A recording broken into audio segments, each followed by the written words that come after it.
Hey, everybody. We're back for another regular episode of the Cantina Club, and this time we're going to be counting down our top 10 favorite Star Wars moments of all time.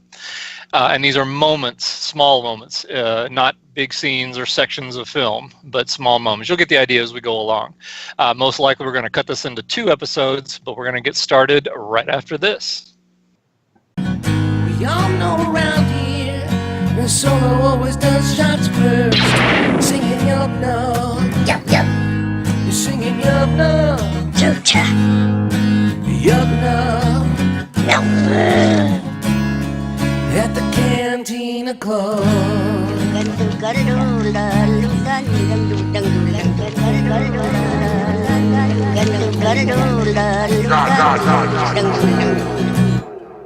So let's jump into the topic here. Top 10 Star Wars moments. We're going to count down 10 through 6 for this episode. So Gundark, why don't you start us off?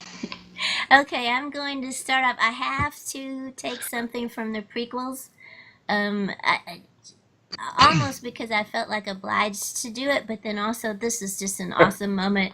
I love the fight between Palpatine and Yoda at the end of Revenge of the Sith, and the moment when Palpatine goes hurtling over that chair backwards.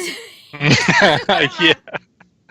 I mean, aside from it's just so cool to see this epic smackdown between two old men with superpowers, but seeing one of them that looks like he's maybe 200 years old flying backwards over a chair and then coming back to continue to fight and laughing about it.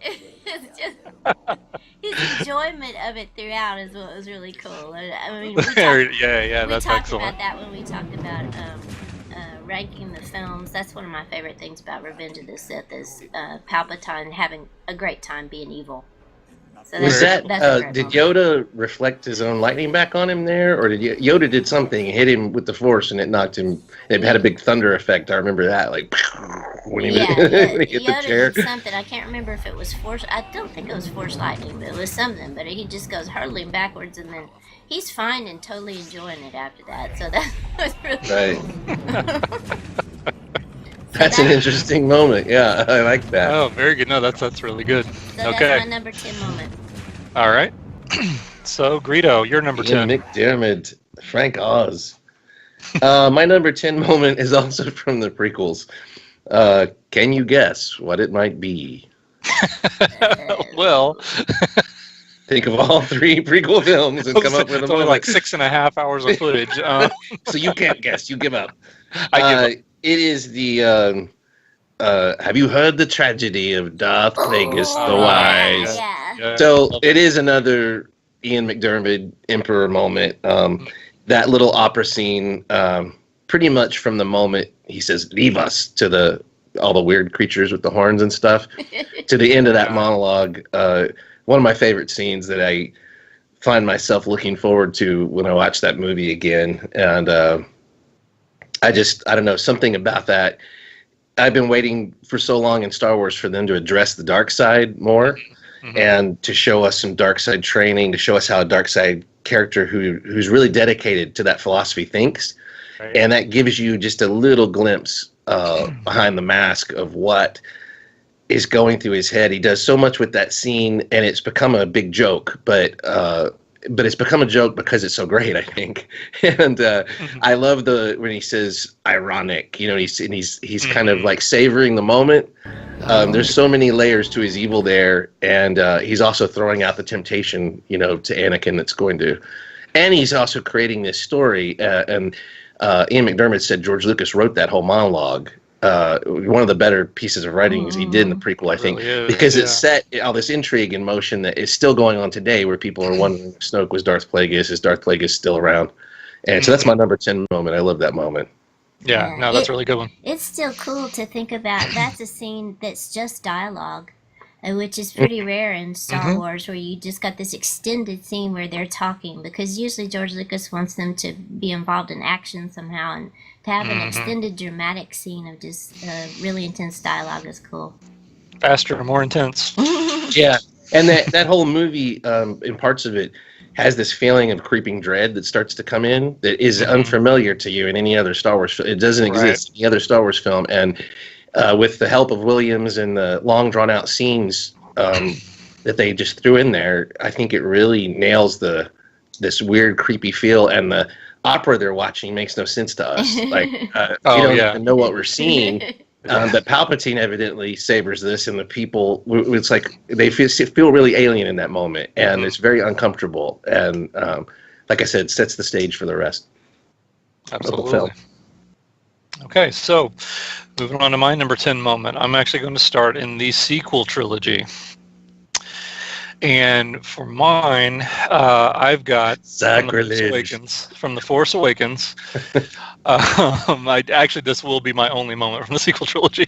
From The Force Awakens, it's the moment during the Kylo Ren and Rey duel when the lightsaber flies into Rey's hand.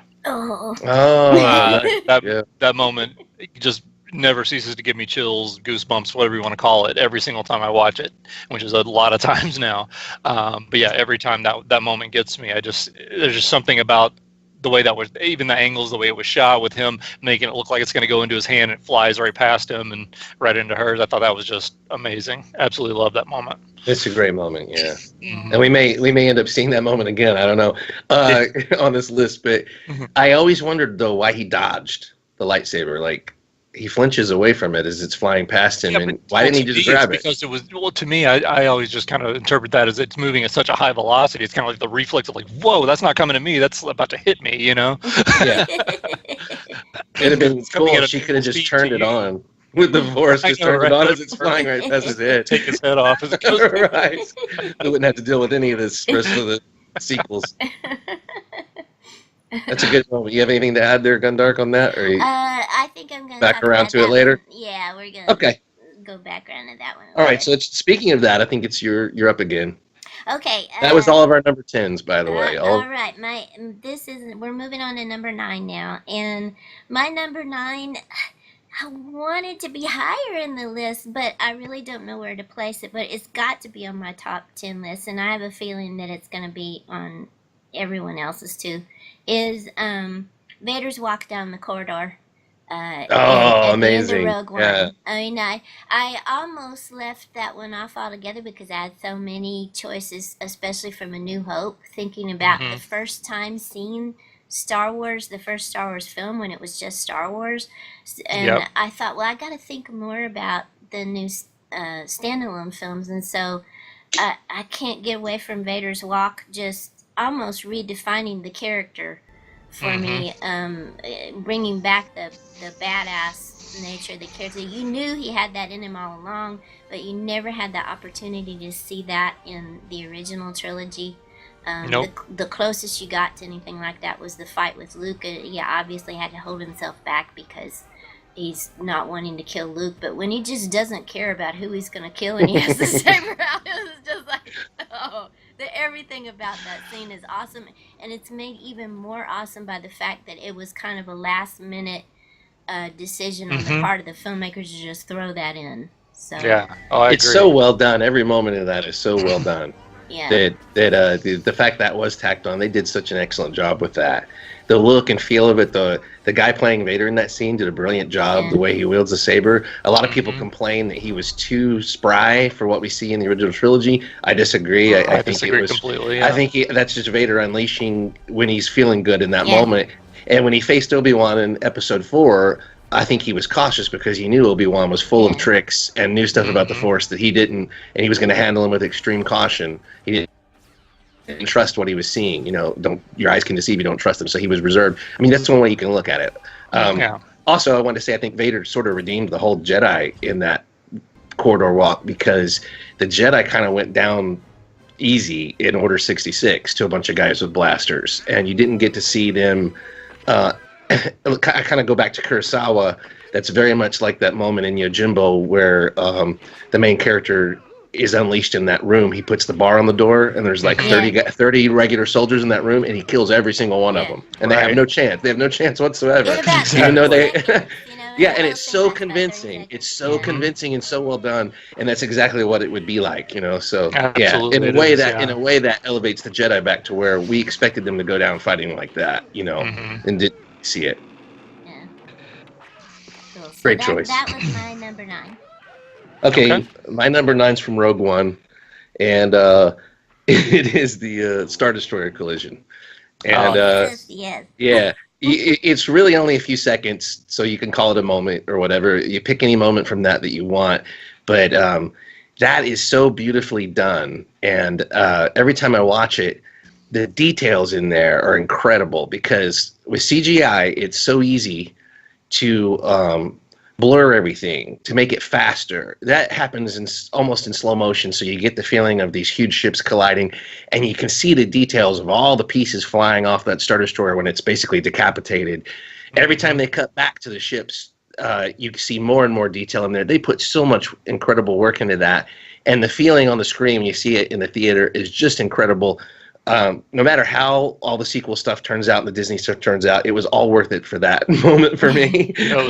Just to see that on the screen was like and just like the Vader stuff. I mean, parts of Rogue One are so much better than some of the other stuff because they have epic moments, and they just threw them in, and that's a moment that is just, they could have brought that shield down any way they wanted, but they made it into a real war film there. The detail, the money they spent on that is incredible. Absolutely love it. We saw it on the IMAX dome, and we stuck around to see it again a second time because that moment was so incredible. It was impossible to describe seeing these Star Destroyers collide across an entire projected on an entire dome. Yeah, 70 millimeter. It was insane. Wow. And so I'll always remember that fantastic moment. I love Star Destroyers and the way they collide. So yeah, that made it really feel like an epic war film. Yeah, where you're seeing. And I would put that higher, but there's so many great moments in Star Wars. I'm putting it at number 9. Yeah. Okay. All right, my number 9 moment. I'm going with prequel trilogy moment in The Phantom Menace. Just a brief, again, the way I approached this was very brief moments. And this is Darth Maul, because that duel to me is just amazing. It's the closest thing to the Empire Strikes Back duel for me. Even though Empire Strikes Back is the ultimate, this is a close second for me. But just the way Darth Maul, when he lands and he's backing up with Qui-Gon and Obi-Wan coming at him, and he points down and makes the droid head fly into the mechanism to operate the door. Just that one moment. I mean, every single time I've seen that, I'm just that's like the most badass Darth Maul moment for me. Just absolutely love that moment. I think Ray Park has a story about that. I remember seeing that interview with him where that was improv or thrown in at the last second, where they said, "Why don't you use somebody said, or he said, why don't I use the Force to open the door," or something? And so that became that. Yeah, seeing that kind of mastery of the Force is why we wanted to see the prequels in the first place. Yeah, and yeah, great. That's another great one. I'm glad you put that in there. Love that moment. Yeah, I know that you love Maul's appearance in Solo, the cameo in Solo. Oh, yeah. Maybe even more because of something like that. He just seems like in Phantom Menace, he is just so much in control of himself. He's facing 2 Jedi. Yeah. 2 Jedi, and he was facing an army behind the Jedi too. Yeah. And he's the only when that door opened, he was the only guy standing there, and they decided to go a different way because he was so intimidating. Yeah. It was too much of a delay. Point. Yeah, that's an awesome movement that emphasizes his power and also emphasizes what the 2 Jedi are up against in facing a Sith apprentice. So that's cool. Yeah, absolutely. No, that's a good point. That was your number 9, right? That was my number 9, correct. We're moving on to number 8 then, is that right? Okay. Mm-hmm. We all know around here, the Solo always does shots first. Singing yup no, yup. You're singing yup no, cha. Yup no, at the Cantina Club.